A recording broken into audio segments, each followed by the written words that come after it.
அடுத்த எபிசோடில் எதை பற்றி பார்க்குறப்போனா மீனாக்கு எல்லா உண்மையும் தெரிஞ்சு ரோகிணியை அடித்து தரன்னு முடிவை பிடிச்சி இழுத்துட்டு வந்து வீட்டில் தள்ளி விடுறாங்க.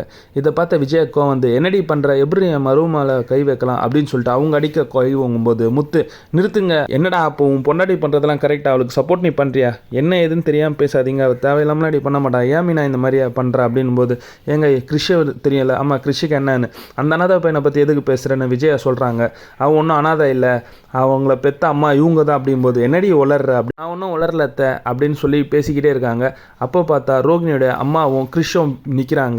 கிறிஷை கூப்பிட்டு உண்மையாக மீனா சொல்கிறதெல்லாம் போது கிறிஷை திருன்னு முழிக்கிறா, எதுவும் சொல்லாமல். உடனே ரோகிணியோட அம்மா ஆமாம் அவள் சொல்கிறதெல்லாம் உண்மை தான் அப்படின்னு சொன்ன உடனே வீட்டில் எல்லாருமே ஷாக் ஆகிடுறாங்க. இதை கேட்ட உடனே முத்தோட அப்பா நெஞ்சு வலி மாதிரி நெஞ்சை பிடிச்சிட்டு மயங்கி அப்படியே உக்காஞ்சிடுறாங்க. வீட்டில் எல்லாரும் பயந்து அவருக்கு தண்ணி கொடுத்து ஒன்றும் இல்லைப்பா அப்படின்னு சொல்கிறாங்க. இதை பார்த்த விஜயாவுக்கு சமக்கம் வந்து செம்மையாக போட்டு ரோகிணியை அடித்து திட்டுறாங்க. வாயை திறந்தா பொய்யா தான்